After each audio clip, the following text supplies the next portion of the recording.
Sir, ஒரு வீட்டினுடைய தென்கிழக்கு மூலை, அதாவது அக்னி மூலையில் பொதுவாக கிச்சன் இருக்கணும் அப்படிங்கிறது வாஸ்து சொல்கிறதா சொல்கிறாங்க.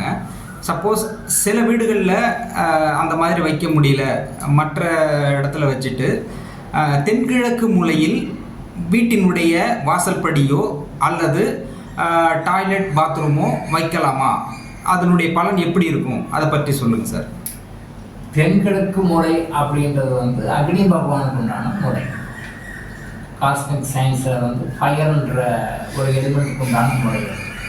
ஸோ அந்த மூலையில் நாம் கிச்சன் மட்டும்தான் இருக்கணும். கிச்சன் தான் நம்பர் 1. அந்த இடத்துல நீங்கள் கிச்சன் வச்சு அந்த கிச்சன் நீங்கள் சமைக்கிற உணவு சாப்பிடும் பொழுது உங்களுக்கு பெரிய வைத்திய செலவுகள், பெரிய கார்பரேட் ஹாஸ்பிட்டலில் போய் அட்மிட் ஆகி செலவு பண்ணுற மாதிரியான சூழ்நிலை வராது. நம்ம சூழ்நிலைகள் வராமையே மேனேஜ் பண்ணிக்கலாம். ஏன்னா ஒரு மனிதனுக்கு அடிப்படையான தேவை உணவு.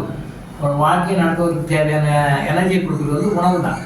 அந்த உணவு சமைக்கின்ற இடத்தினுடைய பவர் உங்கள் உணவு மூலமாக உங்கள் உடம்புக்கு போகுது. ஏதோ சாப்பிட்றோம், அங்கே சமைக்கிறாங்க, அவங்க நம்ம வாங்குகிறோம், சாப்பிட்றோம், போகிறோம்னு நினச்சிட்டு வரோம். பட் அதுக்குள்ள உள்ளார்ந்த நம்ம உள்ளே போகிறது கிடையாது. பட் உள்ளே போனோம் அப்படின்னு சொன்னால் உங்களுக்கு சாப்பாடு தான் உங்கள் மனுஷனுக்கு தேவையான எல்லா விஷயங்களும் கொடுக்குது. மனிதன் கடைசி வரைக்கும் சாப்பிட வேண்டியது சாப்பாடு தான், மருந்து கிடையாது, சாப்பாடு தான். அந்த சாப்பாட்டை அந்த முறையில் சமைச்சு சாப்பிட்டாங்கன்னா அவங்களுக்கு பாசிட்டிவ் எஃபெக்ட் கிடைக்கும், நல்லா ஹெல்த் இருக்கும். பெரிய ஹாஸ்பிட்டல் சாப்பிட மாறிட்டோம் போய் அட்மிட் ஆக வேண்டிய அவசியம் வராது. பட் அந்த இடத்துல கிச்சன் வைக்காமல் பாத்ரூம் டாய்லெட்லாம் வச்சா என்ன நடக்கும் அப்படின்னு சொன்னால் 2 விஷயங்கள். நம்பர் 1, ஃபயர் ஆக்சிடென்ட் நடக்கும். ஃபயர் மூலமாக ஏதாவது வகையில் பாதிக்கணும், எல்லாருமே ஃபயர் விதமாக பாதிக்கணும். 2வது ரோடு ஆக்சிடென்ட் நடக்கும். இது 2ம் அங்கே நடக்கும். பணத்தில் ஒரு முழுமையான திருப்தியை அடைய முடியாது. அந்த வாஸ்படி அங்கே வச்சுட்டு எனக்கு பணம் நல்லா திருப்தியாக வந்துச்சு, நல்லா ஹாப்பியாக இருக்கேன், ஃபைனான்சியலாக ஐ ஆம் சவுண்ட் அப்படின்னு சொல்ல முடியாது. ஃபைனான்சியலாக சவுண்ட் என்று சொல்லவே முடியாது. ஸோ அதனால் தயவுசெய்து அந்த முறையில் வாசப்படி வைக்கிறது அவாய்ட் பண்ணணும். வாசப்படின்றது அந்த தென்கிழக்கு முறையில் இருக்கவே கூடாது. அங்கேயும் கூட சமையலறையிலையும் கூட அந்த ரூமையும் நீங்கள் 8ஆக பிரிக்கணும். சமையலறை சின்னதாக இருக்கும், அந்த ரூமையும் பிரிக்கணும். அந்த ரூம்லையும் நீங்கள் தண்ணி வைக்கிறது நார்த் ஈஸ்ட் கார்னரில் வைக்கணும். அக்னி முறையில் சமையலறை, அந்த சமையலறையிலையும் நீங்கள் எந்த டைரக்ஷனில் அடுப்பு எங்கே வைக்கணும் அப்படின்னு சொன்னால் அந்த அக்னி முறையில் வைக்கணும். தென்மேற்கு முறையில் தான் அடுப்பு வைக்கணும். வடகிழக்கு முறையில் தண்ணி வைக்கணும். ஃப்ரிட்ஜு, தண்ணி, அப்புறம் இந்த வாஷ் பண்ணுற இல்லையா சிங்க்கு, இதெல்லாம் அந்த முறையில் இருக்கணும். பட் இது உள்டாவாக மாறி இருக்குன்னு வச்சுக்கோங்களேன். இப்போ நான் சொன்ன நெகட்டிவ் பலன்கள் கிடைக்கும், அதில் கொஞ்சம் வித்தியாசங்கள் இருக்கும். பட் அப்போ அந்த முறையில் நம்ம சமைக்கிறோம் அப்படின்றது ஒரு ப்ளஸ்ஸு. பட் அதுக்கு அந்த மைனஸ் என்ன வரும்னா மாற்றி வச்சுருக்கீங்க. அந்த மூளைக்கும் நல்லா புரிஞ்சுக்கோங்க. அது எந்த ஒரு கன்ஸ்ட்ரக்ஷனாக இருந்தாலும் சரி, வாஸ்து பிரின்சிபல் அப்ளை பண்ணும்போது நீங்கள் எந்த ஏரியாவை பார்க்குறீங்கன்னா அந்த ஏரியாவுக்கு முழுசும் பொருந்தும். அதை விட்டுட்டு அப்புறம் உள்ள ஒரு ஹாலு அப்படி செட் பண்ணி ஒரு ரூமுன்னு போனோம்னாலும் அந்த ஹால்லையும் ரூம்லையும் கூட அந்த வாஸ்து பிரின்சிபல் அப்ளை பண்ணணும். அப்போது அக்னி முறையில் கிச்சன் இருக்குது. அந்த அக்னி முறையில் கிச்சன் இருக்குது அப்படின்னும் போது எந்த முறையில் ஒன்றாலும் வச்சுக்கலாம், அப்படி கிடையாது. அந்த ரூமில் அதுக்கு ஒரு அக்னி முறை இருக்கும். அந்த முறையில் சவுத் ஈஸ்ட் கார்னரில் அடுப்பு வைக்கணும். அந்த ரூமில் இந்த பக்கம் வடகிழக்கில் வந்தீங்கன்னா தண்ணி வைக்கணும், ஃப்ரிட்ஜு வைக்கணும், வாஷிங் பேஷன்லாம் அங்கே இருக்கும் இல்லையா, வாஷ் பேஷன்லாம் அங்கே வைக்கணும், அப்படி வைக்கணும். அப்புறம் அந்த டைரக்ஷனையும் பார்த்து வைக்கணும். ஸோ சமையலறையெல்லாம் முடிஞ்ச வரைக்கும் நீங்கள் சாப்பிடுகின்ற மருந்து பொருட்களை உள்ளே வைக்க வேண்டாம். அங்கே உணவுப் பொருட்கள் மட்டும்தான் இருக்கணும், உணவுப் பொருட்கள் சமைப்பதற்கான விஷயங்கள் மட்டும்தான் இருக்கணும். சில பேர் அவங்க சாப்பிட்ற மருந்தெல்லாம் சமையல் ரூமில் வச்சுருப்பாங்க. மருந்து சமையல் ரூமில், அதாவது அக்னி முறையில் நீங்கள் வச்சிங்கன்னா அந்த மருந்து சாப்பிட வேண்டிய சூழ்நிலையை உங்களுக்கு உருவாக்கிட்டே இருக்கும். இந்த பிரபஞ்சம் உங்கள் உடம்புல உருவாக்கிட்டே இருக்கும்.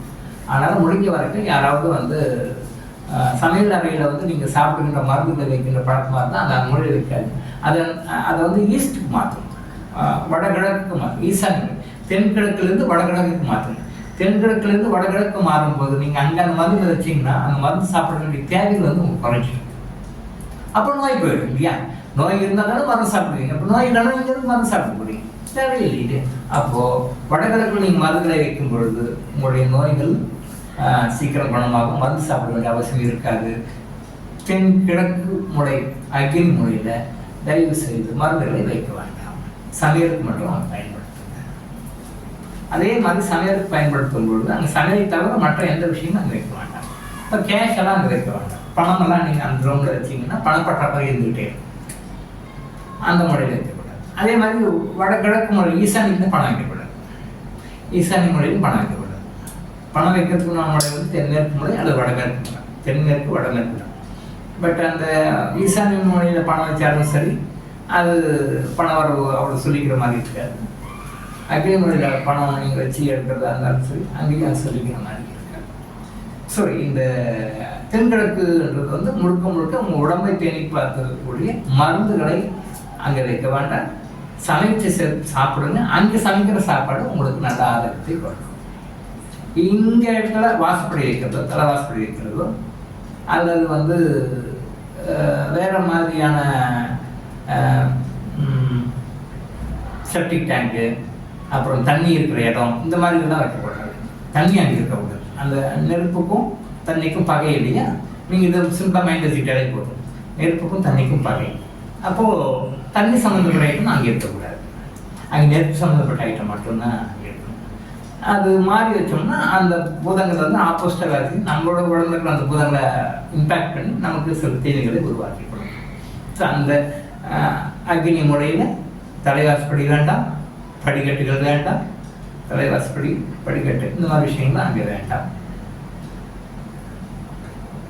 மீறி அந்த வாசப்படியோ மற்ற விஷயங்களோ வச்சுருந்தா என்ன ஆகும் அப்படின்னு சொன்னால், அந்த வீட்டினுடைய குடும்ப தலைவனும் தற்பாங்க இல்லையா?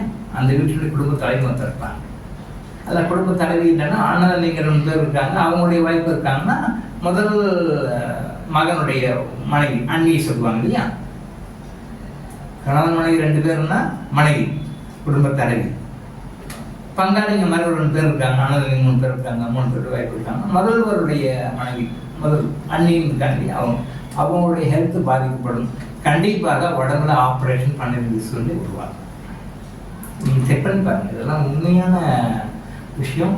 இது மாதிரி நிறைய கேஸஸ் நம்ம பார்த்துருக்கோம், இதெல்லாம் உண்மைதான். நாம் ஏதோ ஒன்று வேதாந்தம் பேசிக்கிட்டு இதெல்லாம் அப்படி இல்லை அப்படின்னா கண்டிப்பாக நம்ம சஃபர் ஆகும். அந்த முறைக்கு சரியான மாதிரி நம்ம தவறாக பயன்படுத்தினோம்னா கண்டிப்பாக அந்த குடும்ப தலைவி அப்படின்றவங்களுக்கு ஏதாவது வகையில் உடம்பு சர்ஜரின்னு ஆகணும். அந்த சர்ஜரி பண்ணி அவங்க உடம்பு ரத்தம் வெளியே வரும். சர்ஜரி நடக்கும், சர்ஜரி நடந்த பிறகு அது வெளில ரத்தம் வந்தாகும், அது கட்டாயம் ஒரு விதின்னு வச்சுக்கோங்க. இப்போ அவங்க எவ்வளோக்கு வந்து அக்ரஸிவாக அந்த மூளையை வந்து தவறாக பயன்படுத்தி கொண்டிருக்கிறார்களோ அவ்வளோக்குள்ள அதிகமாக மேலும் மேலும் ஆப்ரேஷன் செய்ய வேண்டியதாக இருக்கும். ஒரு ஆப்ரேஷனோட போகாது, 2 ஆப்ரேஷன் பண்ணேன், 3 ஆப்ரேஷன் பண்ணேன், 4 ஆப்ரேஷன் பண்ணேன்னு சொல்லுவாங்க நிறைய பேர் பார்த்தீங்கன்னா. இது மாதிரி நம்பர் ஆஃப் ஆப்ரேஷன் பண்ணுறவங்களாம் பார்த்தீங்கன்னா கண்டிப்பாக அந்த தென்கிழக்கு முறையை பாதிக்குது. தென்கிழக்கு முறை யாருக்கு பாதிக்குதோ, தென்கிழக்கு முறை யார் தவறாக பயன்படுத்தி கொண்டிருக்கிறார்களோ அவர்களுக்கு அந்த குடும்பத்தில் கண்டிப்பாக ஏதாவது வகையில் ஒரு ஆப்ரேஷன் பண்ண வேண்டிய சூழ்நிலை வரும். குறைஞ்சபட்சம் 1ஆவது இருக்கும். அது எவ்வளோ கூட அதிகமாக அங்கே பாதிப்புகள் இருக்கோ, தவறாக பயன்படுத்தி கொண்டிருக்கிறாரோ அவ்வளோ கூட நம்பர் ஆஃப் சர்ஜரிஸ் வந்து அதிகமாக இருக்கும். செவ்வாயினுடைய பங்கு அங்கே இருக்குது. செவ்வாயினுடைய ரோல் அங்கே வந்து உடம்பு கத்திகளாக இருக்கணும், ரத்தம் வெளியே வரணும் அமைப்பு அங்கே இருக்குது. அதை அந்த மாதிரி. ஸோ இந்த மாதிரி விஷயங்கள்லாம் வந்து நம்ம பார்த்து தெரிஞ்சு இதெல்லாம் வந்து நம்ம விலகி சந்தோஷமாக வாழணும் அப்படின்றதுக்காக தான் மகான்கள் சித்தர்கள் இதைகள்லாம் வந்து தியானத்தில் உட்காந்து இறைவன்கிட்ட வாங்கி வர விஷயங்கள் நம்ம வாட்ஸ்அப்னு பேர் சொல்லிட்டு போயிருக்காங்க.